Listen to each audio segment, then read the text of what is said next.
इस वीडियो में हम लोग बात करेंगे शेल स्क्रिप्टिंग के बेसिक्स के बारे में। तो सबसे पहले बात करते हैं कि शेल क्या होता है। शेल एक इंटरफेस होता है यूजर और कर्नल के बीच में। कर्नल आपका कह सकते हैं कि ऑपरेटिंग सिस्टम का हार्ट है। जो भी हमारे डिवाइस एलोकेशन होता है, मेमोरी मैनेजमेंट होता है, सारे इंपॉर्टेंट काम होते हैं वो सब कर्नल करता है। लेकिन कर्नल से यूजर डायरेक्टली इंटरैक्ट नहीं कर सकता क्योंकि कर्नल काम करता है बाइनरी पे और यूजर को बाइनरी समझना मुश्किल होता है। तो इसीलिए कर्नल से इंटरैक्ट करने के लिए हमारे पास एक पावरफुल टूल है जिसको हम लोग शेल भी कहते हैं। शेल क्या करेगा कि यूजर की जो लैंग्वेज है, यूजर रीडेबल लैंग्वेज, उसको वो कर्नल रीडेबल लैंग्वेज में कन्वर्ट करेगा और जो भी यूजर ने उसको कमांड दिया है वो कर्नल को बताएगा कि ये परफॉर्म करना है। एक बार कर्नल उसको परफॉर्म कर ले तो उसका जो आउटपुट आएगा उसको वापस से यूजर रीडेबल फॉर्म में कन्वर्ट करेगा और यूजर को एज अ आउटपुट शो करेगा। तो कर्नल से डायरेक्टली इंटरैक्ट कर सकता है शेल, इसीलिए शेल हमारा एक बहुत ही ज्यादा पावरफुल टूल होता है। फिर आता है कि शेल स्क्रिप्ट्स क्या होती हैं। Shell script is a text file with Unix command in it. तो एक टेक्स्ट फाइल होगी शेल स्क्रिप्ट जिसमें आपकी यूनिक्स कमांड होती है और शेल स्क्रिप्ट में आपकी यूनिक्स की सारी कमांड हो सकती हैं। कोई भी कमांड आप यूनिक्स की शेल स्क्रिप्ट में यूज कर सकते हो। और different shells have different control structure. Control structure मतलब फ्लो ऑफ कंट्रोल, कि कहाँ से कंट्रोल कौन से स्टेटमेंट में जाएगा, ये सारा डिपेंड करेगा कि आप कौन सा शेल यूज कर रहे हैं। अब बात करते हैं शेल के टाइप्स के बारे में। शेल ब्रॉडली दो मेन टाइप में के होते हैं, बॉर्न शेल और सी शेल। बॉर्न शेल और सी शेल को हम सब कैटेगरीज में डिवाइड कर सकते हैं। वो सारी सब कैटेगरीज आपके सामने लिस्टेड है। अब इनमें से जो इंपॉर्टेंट है, जिनके बारे में हमें पता होना चाहिए, उनके बारे में हम लोग बात करते हैं। सबसे पहले बात करते हैं बॉर्न शेल के बारे में। इसको हम लोग एसएच से भी रिप्रेजेंट करते हैं। सबसे पहला शेल जो यूज में आया था वो हमारा बॉर्न शेल था। अब ये फेमस क्यों हुआ था? क्योंकि ये बहुत ज्यादा कॉम्पैक्ट था और इसकी स्पीड जो थी वो बहुत ज्यादा हाई थी। लेकिन इसके ड्रॉबैक्स क्या थे कि एक तो ये बहुत कम इंटरैक्टिव था, प्लस इसमें अरिथमेटिक और लॉजिकल ऑपरेशन को हैंडल नहीं कर सकते थे। प्लस इसमें एक और ड्रॉबैक था कि इसमें जो प्रीवियसली यूज्ड कमांड्स थे हम उनको रिकॉल और एडिट नहीं कर सकते थे। तो इन तीनों की वजह से को नए शेल्स की जरूरत पड़ी। अब इसमें जो रूट यूजर का प्रॉम्प्ट होता है वो एक हैश सिंबल होता है और नॉन रूट यूजर का प्रॉम्प्ट जो होता है वो डॉलर सिंबल होता है। नेक्स्ट शेल जो हम डिस्कस करेंगे वो है कॉर्न शेल। कॉर्न शेल हमारा डेविड कॉर्न ने इन्वेंट किया था AT&T बेल लैबोरेटरीज में। अब ये हम कह सकते हैं कि एक सुपर सेट था बॉर्न शेल का। इसमें बॉर्न शेल के फीचर्स थे, प्लस इसमें अपने भी और फीचर्स इंक्लूडेड थे। जैसे बॉर्न शेल का हमने ड्रॉबैक पढ़ा था कि उसमें अरिथमेटिक ऑपरेशन और लॉजिकल ऑपरेशन हम लोग नहीं कर सकते थे, लेकिन ये सब हमने कॉर्न शेल में इंक्लूड कर दिए थे। हमने नहीं, डेविड कॉर्न ने कॉर्न शेल में इसको इंक्लूड कर दिया था। इसमें जो रूट यूजर है उसका जो प्रॉम्प्ट है वो हैश है और जो नॉन रूट यूजर है उसका प्रॉम्प्ट डॉलर सिंबल है बॉर्न शेल की तरह। अब हम लोग बात करेंगे बॉर्न अगेन शेल की। ये बॉर्न शेल का एक एक्सटेंडेड वर्जन है और ये कंबाइन करता है फंक्शनैलिटीज को सी शेल और कॉर्न शेल की। इसमें हम लोग काफी सारे एडेड फीचर्स मिल जाते हैं, जैसे कि हम लोग इसमें प्रीवियसली यूज्ड कमांड को लोड और एडिट कर सकते हैं with the help of arrow keys. अब इसमें जो रूट यूजर होता है उसका प्रॉम्प्ट होता है बैश वर्जन नंबर और हैश, और जो नॉन रूट यूजर होता है उसका प्रॉम्प्ट होगा बैश वर्जन नंबर और एक डॉलर का सिंबल। अगला हम बात करेंगे सी शेल के बारे में। सी शेल जो होता है वो डेवलप हुआ था प्रोग्रामिंग लैंग्वेज के सपोर्ट के लिए। तो इसका मेन फंक्शन जो है, मेनली ये जो डिजाइन था, ये प्रोग्रामिंग लैंग्वेजेस जैसे सी लैंग्वेज उनको सपोर्ट करने के लिए डिजाइन था। इसमें जो रूट यूजर होता है उसका प्रॉम्प्ट होता है होस्ट नेम विद हैश और जो नॉन रूट यूजर होता है उसका प्रॉम्प्ट होता है होस्ट नेम विद परसेंटेज। अब हम बात करते हैं कि हमको शेल स्क्रिप्ट्स लिखनी क्यों चाहिए, कि क्या जरूरत पड़ी हमको शेल स्क्रिप्ट्स की। तो मेन रीजन है कि हम लोगों को रेपिटेशन अवॉइड हो जाए चीजों का और ऑटोमेट कर पाए हम लोग डिफिकल्ट टास्क को। अब कोई ऐसा प्रोग्राम है जिसमें आपको कमांड, सेम तरीके के कमांड को बार बार लिखना पड़ रहा है, तो उससे बेटर है कि हम लोग उसके बारे में एक स्क्रिप्ट लिख दें और हम लोगों को एक कमांड में हमारा सारा काम हो जाएगा। हम लोगों को सेम चीज दोबारा दोबारा रिपीट नहीं करनी पड़ेगी। और डिफिकल्ट टास्क में कभी कभी ऐसा होता है यूजर को एक हार्ड कमांड्स रिमेंबर करने में टाइम लग जाता है और यूजर नहीं चाहता कि वो हार्ड कमांड्स को रिमेंबर करे। तो हम लोग ऐसे डिफिकल्ट टास्क को शेल स्क्रिप्ट्स यूज करके ऑटोमेट कर सकते हैं। अब एक एग्जाम्पल स्क्रिप्ट को देखते हैं। अज्यूम करते हैं एक एग्जाम्पल स्क्रिप्ट बनाई है जिसका नाम है test.sh। हमारी जितनी भी स्क्रिप्ट्स होंगी उनका एक्सटेंशन होगा .sh। अब इसको नाम देने के बाद हम लोगों को सिस्टम को अलर्ट करना है कि हम लोग एक स्क्रिप्ट लिखने जा रहे हैं। तो वो हम कैसे अलर्ट करेंगे? शीबैंग कंस्ट्रक्ट यूज करके। इस एग्जाम्पल में हम लोगों ने फर्स्ट लाइन जो लिखी होगी वो होगी ये वाली। अब इसमें hashtag exclamation mark shebang construct को डिनोट कर रहा है और /bin/sh मतलब कि ये वाली जो स्क्रिप्ट है ये हमको बॉर्न शेल में रन करनी है। अब इसको शीबैंग कंस्ट्रक्ट क्यों बोलते हैं? क्योंकि इसमें दो सिंबल यूज हुए हैं, एक हैश और एक एक्सक्लेमेशन मार्क। अब हैश टैग को तो हैश ही बोलते हैं, लेकिन ये जो एक्सक्लेमेशन मार्क है इसको हम यहाँ पे बैंक बोलते हैं, इसलिए एक शी बैंक कंस्ट्रक्ट है। अब एग्जाम्पल देखते हैं। एग्जाम्पल की पहली लाइन वही है जो अभी मैंने आपको बताई, और ये हैश स्क्रिप्ट फॉलोज हियर, ये कमेंट लाइन है। हम इसमें कमेंट्स हैश टैग से लिखते हैं। फिर अगली लाइन है एको व्हाट इज योर नेम। तो एको जो है वो प्रिंट करवाता है शेल पे, तो हम लोगों ने प्रिंट करवाया what is your name. Read person, जो भी यूजर एंटर करेगा वो पर्सन नाम के एक वेरिएबल में स्टोर हो जाएगा। एको हेलो पर्सन, अब ये प्रिंट करेगा हेलो और जो भी पर्सन का नाम है उसको वो प्रिंट कर देगा। ये एक सिंपल स्क्रिप्ट थी। अब इसको जो भी हम लोग स्क्रिप्ट लिखते हैं उनका डिफॉल्ट सेटिंग क्या होता है, वो रीड और राइट ही हमको परमिशन गिवन होती है। अब हमको उनको चलाने के लिए एग्जीक्यूटेबल परमिशन की भी ज़रूरत होगी, तो हम इसको सेव करने के बाद इसकी परमिशन चेंज करेंगे और इसको एग्जीक्यूटेबल बनाएंगे। वो हम कैसे बनाएंगे, डॉलर सिंबल CHMOD और इस स्क्रिप्ट का नाम प्लस X और स्क्रिप्ट का नाम, इससे हम लोगों को एग्जीक्यूटेबल परमिशन भी मिल जाएगी। अब हम लोग इस स्क्रिप्ट को रन कर सकते हैं। अब हम बात करते हैं लाइनक्स में जो वेरिएबल्स होते हैं वो किस टाइप के होते हैं। अब लाइनक्स में बेसिकली दो टाइप के वेरिएबल होते हैं, सिस्टम वेरिएबल्स और user defined variables. System variable नाम से ही पता चल रहा है कि सिस्टम ही मेंटेन करता है, सिस्टम ही इनको बनाता है। इनको हम लोग रेफर करते हैं कैपिटल लेटर्स से। फिर आते हैं यूजर डिफाइंड वेरिएबल्स, ये आपके यूजर क्रिएट करता है और यूजर इनको मेंटेन करता है। इनको डिफाइन किया जाता है लोअर केस लेटर से। अब इनको एक एक करके थोड़ा डिटेल में देखते हैं। तो ये कुछ एग्जाम्पल है सिस्टम वेरिएबल्स के, बहुत सारे होते हैं, ये कुछ एग्जाम्पल्स आपके सामने है। तो इसमें एक आधे एग्जाम्पल अगर हम लोग देखें तो कॉलम्स इज इक्वल्स टू 80 जो है, कॉलम्स एक सिस्टम वेरिएबल है क्योंकि ये कैप्स में लिखा हुआ है। ये हमें बता रहा है कि हमारी स्क्रीन पे कितने नंबर ऑफ कॉलम्स अभी हैं। नेक्स्ट है आपका PWD, तो ये आपकी करंट वर्किंग डायरेक्टरी जो है वो आपकी इस वेरिएबल में स्टोर हो जाएगी। इसी तरह से हमारे वेरियस सिस्टम वेरिएबल्स होते हैं और ये सारे हमारे कैपिटल लेटर्स में होते हैं। अब जो इंपॉर्टेंट चीज है वो है यूजर डिफाइंड वेरिएबल्स। हम लोग जो भी वेरिएबल्स बनाते हैं वो कैसे बनाते हैं, तो इसका एक सिंपल सिंटैक्स होता है, variable name, assignment operator, variable का वैल्यू। तो इसमें एग्जाम्पल्स देखते हैं। इस एग्जाम्पल से $NO इज इक्वल्स टू 10, ये तो बिल्कुल ठीक है क्योंकि इसमें हमारा वेरिएबल नेम लेफ्ट साइड में है और जो वेरिएबल का वैल्यू है वो राइट साइड में है। लेकिन अगर आप उल्टा कर देंगे कि वेरिएबल का वैल्यू लेफ्ट साइड में और वेरिएबल का नाम राइट साइड में, तो आपको एक एरर फेस करना पड़ेगा। तो इस चीज़ का ध्यान रखना है कि जो वेरिएबल का नेम होगा वो हमेशा लेफ्ट साइड में होगा और जो वेरिएबल का वैल्यू होगा वो हमेशा राइट साइड में होगा। अब rules for naming a variable, जो भी हम लोग वेरिएबल्स यूज करेंगे उनको नेम करने के रूल्स क्या क्या होते हैं। तो सबसे पहला रूल हमारे पास ये है, variable name must begin with alpha numerical character और अंडरस्कोर फॉलोड बाय वन और मोर अल्फा न्यूमेरिकल कैरेक्टर। तो वेरिएबल का जो भी नाम होगा वो आपका कोई भी अल्फा न्यूमेरिक कैरेक्टर से शुरू होगा। अल्फा न्यूमेरिक मतलब अल्फाबेट्स और नंबर्स, और ये इसमें हम लोग अंडरस्कोर यूज कर सकते हैं। हम अंडरस्कोर से वेरिएबल का नाम स्टार्ट कर सकते हैं और इसके बाद हम लोग उसमें अल्फा न्यूमेरिक कैरेक्टर से अंडरस्कोर आगे भी इंक्लूड कर सकते हैं। अननेसेसरी सिंबल्स हमको वेरिएबल्स में इंक्लूड नहीं करने। तो वेरिएबल्स हमारे केस सेंसिटिव होते हैं, just like file names. Linux में सपोज करो आपने कैपिटल A फिर BC लिखा है और देन सब कुछ स्मॉल केस में ABC लिखा है, तो दोनों का मीनिंग जो ऑपरेटिंग सिस्टम है वो बिल्कुल अलग अलग समझेगा। You can define null variable as follows. Null variable define करने के हमारे पास दो तरीके हैं, $, वेरिएबल का नाम इज इक्वल्स टू के बाद कुछ नहीं लिखेंगे, तो इस तरीके से भी हम नल को डिफाइन कर सकते हैं। अगला तरीका है डॉलर सिंबल, वेरिएबल का नाम इज इक्वल्स टू और दो इन्वर्टेड कॉमर्स लगा के छोड़ दो, तो ऐसे भी हम लोग नल वेरिएबल को डिक्लेयर कर सकते हैं। अभी जैसा मैंने बताया कि अननेसेसरी सिंबल हमको यूज नहीं करने हैं क्योंकि उससे हमको एरर फेस करना पड़ सकता है। अब देखते हैं कि हम लोग जो यूजर डिफाइंड वेरिएबल्स हैं UDVs, उनको हम लोग एक्सेस या प्रिंट कैसे कर सकते हैं। तो उनको एक्सेस करने के लिए हम लोग क्या यूज करते हैं, डॉलर सिंबल का यूज करते हैं और उसके बाद वेरिएबल का नाम। फॉर एग्जाम्पल कि हम लोगों को वेरिएबल है एक VECH, उसके कंटेंट्स को अगर हमें प्रिंट करना होगा तो हम क्या यूज करेंगे, $एको $VECH। एको हमारा प्रिंट करने के लिए यूज होता है, तो ये इस तरीके से हम लोग ये VECH वेरिएबल को एक्सेस कर सकते हैं और इसको प्रिंट कर सकते हैं। डॉलर सिंबल का यूज करके इनको एक्सेस किया जाता है। कुछ एग्जाम्पल्स देखते हैं।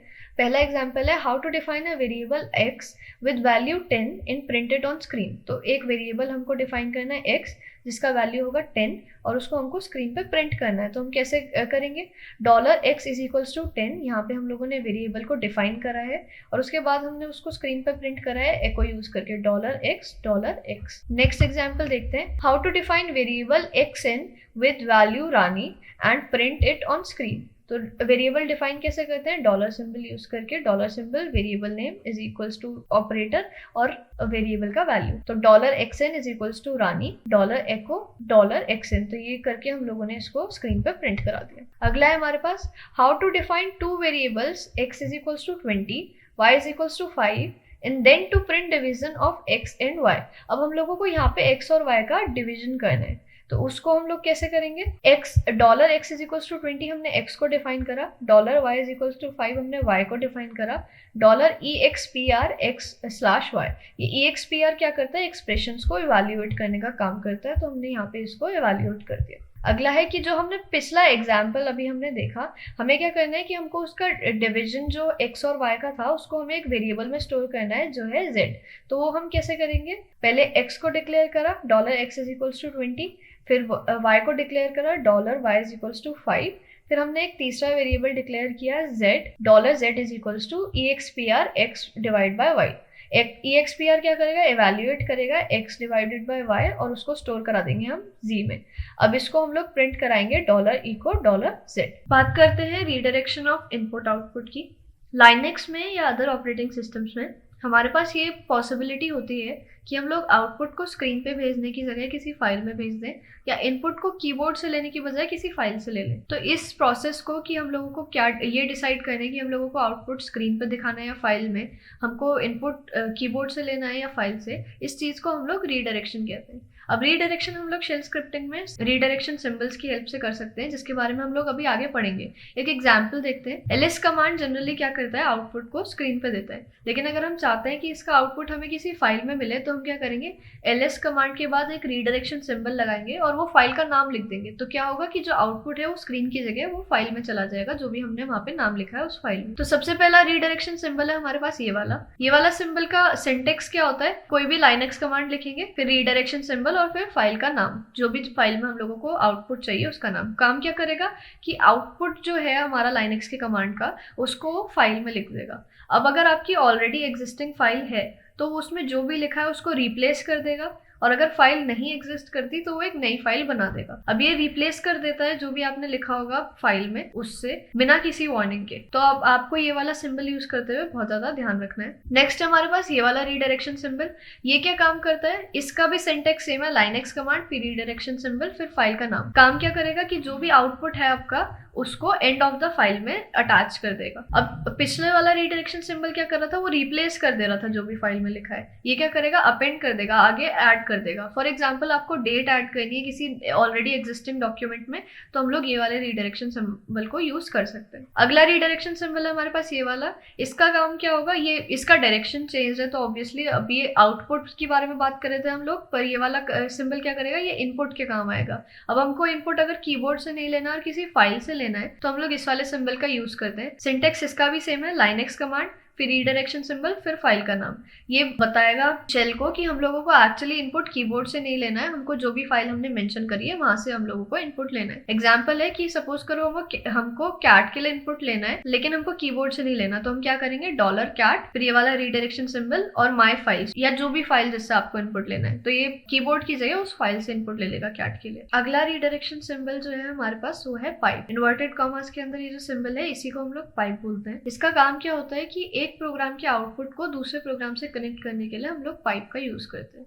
अब ये काम जनरली होता कैसे है, बिना पाइप के अगर ये काम हो तो कैसे होगा, पहले आप एक प्रोग्राम लिखोगे, उसका आउटपुट जो होगा वो एक टेम्परेरी फाइल में स्टोर होगा, देन वो temporary file as a input दूसरे प्रोग्राम में जाएगी। तो ये काफी बड़ा टास्क है। जब हम पाइप यूज करते हैं तो ये बीच में टेम्परेरी फाइल नहीं होती, ये काम डायरेक्टली हो जाता है। Pipes are used to run multiple commands from same command line. एक ही कमांड लाइन से हम लोग मल्टीपल कमांड यूज करते हैं, रन कर सकते हैं पाइप यूज करके। इसका सिंटेक्स क्या होगा, कमांड 1 देन पाइप कमांड 2। अब इसको हम लोग एग्जाम्पल्स से समझते हैं। सबसे पहला एग्जाम्पल है हमारे पास डॉलर हु पाइप सॉर्ट। इससे क्या होगा कि डॉलर हु का जो भी आउटपुट है वो आपका सॉर्ट कमांड में चला जाएगा, तो हमारे पास एक यूजर लिस्ट आ जाएगी सॉर्टेड फॉर्म में, लेकिन ये आउटपुट कैसे आएगा, स्क्रीन पे आएगा। अगले एग्जाम्पल में हमने क्या करा है, ये डॉलर हु पाइप सॉर्ट के आगे हमने एक रीडायरेक्शन सिंबल भी लगा दिया। हम लोगों को आउटपुट स्क्रीन में नहीं चाहिए, हमको वो एक फाइल में चाहिए यूजर लिस्ट नाम की, तो ये हम सेकंड वाले कमांड से कर रहे हैं। अगला एग्जाम्पल है हमारे पास डॉलर हु पाइप WC। तो हमारे पास जितने भी यूजर्स हैं उनका काउंट आ जाएगा इस वाले कमांड से हमारे पास। नेक्स्ट है डॉलर LS WC। इसमें हमारे पास जितनी भी नंबर ऑफ फाइल्स हैं जो एक डायरेक्टरी में ओपन है उनका काउंट आ जाएगा। लास्ट है $who 5 grep राजू। $who का जो भी आउटपुट है वो grep राजू में चला जाएगा। $who से हमारे पास यूजर लिस्ट आएगी। अब grep राजू चेक करेगा कि यूजर लिस्ट में राजू नाम का कोई यूजर लॉग्ड इन है या नहीं। अगर होगा तो वो प्रिंट कर देगा उसको, नहीं होगा तो फिर वो कुछ भी नहीं करेगा। अब आता है हमारे पास दी इफ स्टेटमेंट। इफ स्टेटमेंट का काम क्या होता है? इसका एक सिंपल फॉर्म होता है इफ कोई भी डिसीजन कमांड और उसके बाद लिखते हैं देन और फिर जो भी कमांड हमें को फॉलो करवाना होता है और लास्ट में लिखते हैं FI। अब इसका काम क्या होगा? इफ चेक करेगा जो भी आपने डिसीजन कमांड लिया है कि वो ट्रू है या नहीं, कंडीशन चेक करेगा कि वो कंडीशन ट्रू है या नहीं। अगर वो कंडीशन ट्रू हो जाती है देन उसके बाद क्या होगा? देन के बाद आपने जो भी कमांड लिखा है वो उसको रन कर देगा। अगर फॉल्स होगा तो फिर वो कुछ भी नहीं करेगा। फॉर एग्जाम्पल आपने लिखा है इफ 5 = 6। अब ये कमांड तो फॉल्स हो जाएगा, कंडीशन फॉल्स है तो आपका देन के अंदर जो भी लिखा हुआ होगा वो रन नहीं होगा। लेकिन अगर आपने लिखा है 0 = 0 तो ये ट्रू है, ऑब्वियसली सेंस नहीं बना रहा है, लेकिन फॉर एन एग्जाम्पल समझ लो कि इफ 0 = 0 देन कमांड आपने जो भी कमांड लिखा होगा क्योंकि कंडीशन ट्रू हो गई है वो रन हो जाएगा। वहां तक रन होगा जो भी आपने लिखा है जहां पे ये FI स्टेटमेंट है। FI के बाद आपका इफ स्टेटमेंट खत्म हो जाता है। अगला है हमारे पास एक एग्जांपल देखते हैं इफ स्टेटमेंट का। If grep unix my file और dev null। ये हमने dev null इसलिए यूज किया है ताकि हमारा जो इंटरमीडिएट आउटपुट है वो प्रिंट ना हो जाए। Then echo unix occurs in my file और FI चेक करेगा कि हमारा जो फाइल है उसमें यूनिक्स है या नहीं है, यूनिक्स वर्ड प्रेजेंट है या नहीं है। अगर यूनिक्स लिखा हुआ है उसमें तो वो प्रिंट कर देगा Unix occurs in my file, और अगर नहीं होगा तो वो कुछ भी प्रिंट नहीं करेगा। अगला है हमारे पास इफ एंड एल्स। अभी इफ में हम क्या कर रहे थे कि अगर कुछ हमारी कंडीशन ट्रू नहीं हो रही थी तो हम कुछ भी नहीं कर रहे थे। इफ और एल्स में हम क्या कर रहे हैं कि अगर हमारी कंडीशन ट्रू नहीं हो रही तो हम लोग जो एल्स में लिखा हुआ होता है वो रन हो जाता है। होगा क्या कि सबसे पहले वो इफ की कंडीशन चेक करेगा, अगर वो ट्रू है तो देन और एल्स के बीच में जितना भी आपने लिखा है कोड वो रन होगा, और अगर वो फॉल्स है तो एल्स और FI के बीच में आपने जो भी कोड लिखा है वो रन होगा। एग्जाम्पल देखते हैं कि हमने चेक करा है कि यूनिक्स हमारी फाइल में अकर हो रहा है या नहीं। अगर यूनिक्स अकर हो रहा है तो प्रिंट कर दो Unix occurs in my file. नहीं हो रहा है तो प्रिंट करो no Unix does not occur in my file. FI लिखना काफी जरूरी है तो इसको याद रखिएगा। अगला है हमारे पास इफ एंड elif। अब हमको जरूरी तो नहीं है कि हर बार एक ही कंडीशन लिखनी हो सकता है हमको मल्टीपल कंडीशंस लिखनी हो कि या तो ये ढूंढो या तो ये ढूंढो या तो ये ढूंढो। तो ये सब करने के लिए हम लोग elif का यूज करते हैं। तो एग्जाम्पल देखते हैं। सबसे पहले हम लोग चेक कर रहे हैं कि यूनिक्स हमारी फाइल में अकर कर रहा है या नहीं। अगर आ रहा है तो हम लोग प्रिंट कर दे रहे हैं Unix occurs in my file. फिर अगली कंडीशन जो हमें चेक करनी है वो है कि DOS occurs in my file. अगर आ रहा है तो प्रिंट कर दो Unix does not occur but DOS does. और अगर कुछ भी नहीं आ रहा है कि सारी हमारी कंडीशंस फॉल्स हो गई तो हम लोग प्रिंट कर देंगे नथिंग इज देयर। तो ये था आपका इफ एल्स एंड elif। बात करते हैं टेस्ट कमांड के बारे में। टेस्ट कमांड क्या करेगा? जो भी हमने एक्सप्रेशन दिया है टेस्ट के बाद उसको चेक करेगा कि वो सही है या नहीं। अगर वो सही होगा तो ये 0 रिटर्न कर देगा, मतलब ट्रू। अगर वो गलत होगा तो वो एक नॉन जीरो वैल्यू रिटर्न कर देगा जिसका मतलब होता है फॉल्स। सिंटेक्स होगा इसका टेस्ट और उसके बाद जो भी आपको एक्सप्रेशन चेक करना है वो। एक एग्जांपल से समझते हैं। इस वाले एग्जांपल में हम लोग चेक कर रहे हैं कि जो भी हमने इनपुट में आर्ग्यूमेंट दिया है वो पॉजिटिव है या नहीं। तो हमने इफ में टेस्ट कंडीशन लगाई टेस्ट $1-GT0। इसका मतलब क्या है कि वो आर्ग्यूमेंट चेक करेगा कि वो 0 से बड़ा है या नहीं। अगर वो सही है तो देन के बाद वाला पार्ट चल जाएगा विच इज कि इनपुट नंबर इज पॉजिटिव, और अगर वो सही नहीं है तो देन वाला पार्ट नहीं चलेगा। तो सबसे पहले हमने इसमें इनपुट दिया है 5 को जिसने चेक करा 5 > 0 सही है तो टेस्ट से हमारा 0 रिटर्न हो जाएगा। 0 मतलब ट्रू, तो देन के बाद वाला पार्ट चल जाएगा, वो प्रिंट कर देगा 5 नंबर इज पॉजिटिव। अगला हमने इसमें दिया है -45। टेस्ट में चेक होगा -45 > 0। ये फॉल्स है तो वो एक नॉन जीरो नंबर को रिटर्न करेगा जिसका मतलब है फॉल्स। इफ वाला पार्ट फॉल्स हो जाएगा तो देन के बाद वाला पार्ट चलेगा ही नहीं, तो कुछ भी प्रिंट नहीं होगा इसमें। अब आते हैं हमारे पास मैथमेटिकल ऑपरेटर्स। तो सबसे पहला मैथमेटिकल ऑपरेटर है हमारे पास =।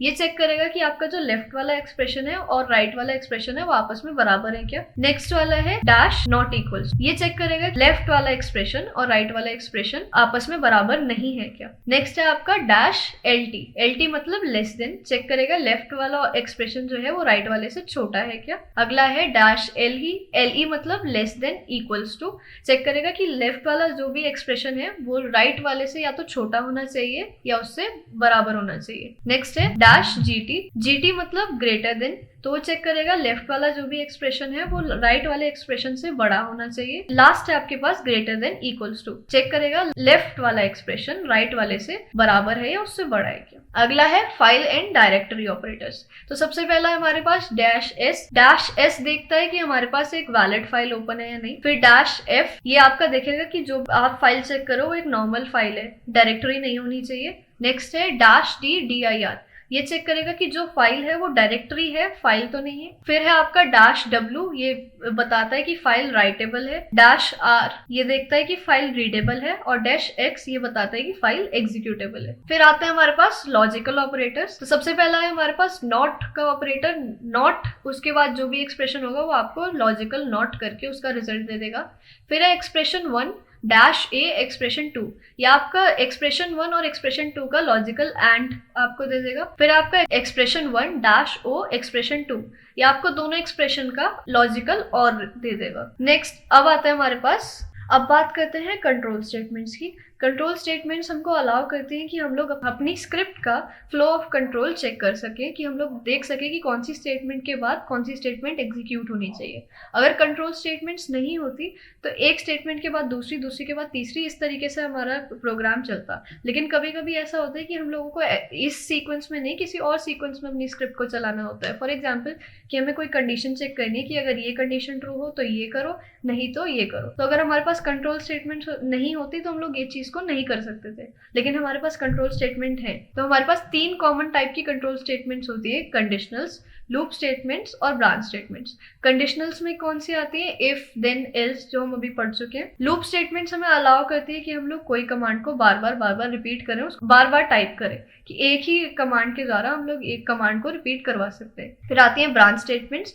ब्रांच स्टेटमेंट्स आपकी फंक्शन कॉल वगैरह में काम आती है। अब बात करते हैं लूप्स के बारे में, जो शेल स्क्रिप्ट्स में हम लोग यूज करते हैं। तो बैश हमारे दो लूप्स को सपोर्ट करता है, फॉर लूप और व्हाइल लूप। हर लूप के लिए तीन कंडीशन बहुत ज्यादा इंपॉर्टेंट है। सबसे पहली है इनिशियलाइजेशन, लूप कहाँ से शुरू होगा। फिर है एक कंडीशन कि ये वाली कंडीशन ट्रू होनी चाहिए, उसके बाद लूप के अंदर की स्टेटमेंट्स रन होंगी। और एक एंडिंग स्टेटमेंट, अगर ये नहीं होगी तो हम लोग इनफाइनाइट लूप में फंस जाएंगे, वो कमांड रिपीट होती चली जाएगी और प्रोग्राम में आगे नहीं बढ़ेंगे। तो सबसे पहले बात करते हैं फॉर लूप में।